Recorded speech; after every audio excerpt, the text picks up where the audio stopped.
नमस्कार मित्रांनो, आज आपण कायटीन आणि कायटोसन कसे बनवायचं याबद्दल माहिती घेऊया.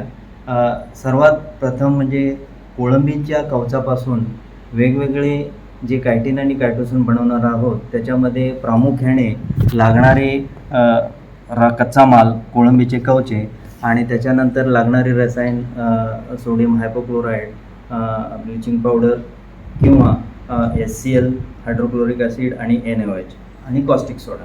आणि याच्यामध्ये पहिली महत्त्वाची स्टेप म्हणजे जो कच्चा माल आपण फिलिंग साईडमधनं आणतो तो स्वच्छ पाण्याने धुवून त्याच्यानंतर दुसरी स्टेप आहे डिप्रोटीनायझेशन.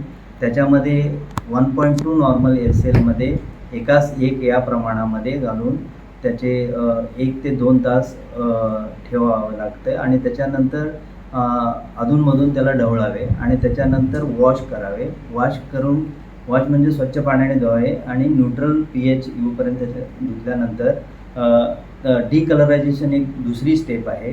त्या डिकलरायझेशनसाठी ब्लिचिंग पावडर अथवा सोडियम हायपोक्लोराईड वापरण्यात येते आणि त्याच्यामध्ये 1% सोडियम हायपोक्लोराईडचं सोल्युशन बनवून डिप्रोटीनायझेशन केलेला कच्चा माल त्याच्यामध्ये 5 ते 10 मिनटं ठेवून स्वच्छ धुवून घ्यायचं आणि त्याच्यानंतर डिमिनरलायझेशन एक महत्त्वाची स्टेप आहे. त्याच्यामध्ये 3 ते 4% कॉस्टिक सोडा किंवा NaOH मध्ये ठेवून एक 5 ते 10 मिनटं त्याला उकळी द्यावी आणि त्याच्यानंतर स्वच्छ पाण्याने धुवावे आणि स्वच्छ पाण्याने धुतल्यानंतर ते सूर्यप्रकाशात किंवा सोलार ड्रायरमध्ये ड्राय करून जी प्रोडक्ट तयार होतं त्या प्रोडक्टला कायटीन असं म्हटलं जातं. आणि त्याच्यानंतर हे एक कायटीन आहे. हा प्रोडक्ट पुढे 40% NaOH मध्ये जर आपण 1 तासभर त्याला उकळी दिली आणि 1 तास त्याला उकळी द्यायची आणि त्याच्यानंतर 1% ग्लिसिल ॲसिटिक ॲसिडमध्ये त्याच्यातला एक कण काढून टाकल्यानंतर ते पूर्णपणे डिझॉल्व झालं की कायटीन तयार झालं हे समजावे आणि त्याच्यानंतर बॉइलिंग थांबवून स्वच्छ पाण्याने धुवून न्यूट्रल pH येऊपर्यंत आपण त्याला धुवायचं आहे आणि ते धुवून झाल्यानंतर सूर्यप्रकाशात किंवा सोलार ड्रायरमध्ये किंवा मेकॅनिक ड्रायरमध्ये ते ड्राय करायचं आहे आणि ड्राय केल्यानंतर जो पदार्थ मिळतो त्याला कायटोसन असं म्हटलं जातं.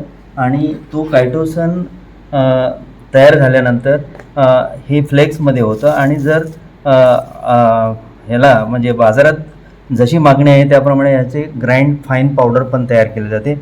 आणि विशेषतः या कायटीन आणि कायटोसनचा मुख्यतः वापर हा ॲग्रिकल्चरमध्ये होऊन मोठ्या प्रमाणामध्ये केला जातो, टेक्स्टाईल इंडस्ट्रीमध्ये केला जातो, बायोटेक्नॉलॉजीमध्ये केला जातो आणि जलशुद्धीकरण ह्याच्यामध्ये पण मोठ्या प्रमाणात वापर केला जातो.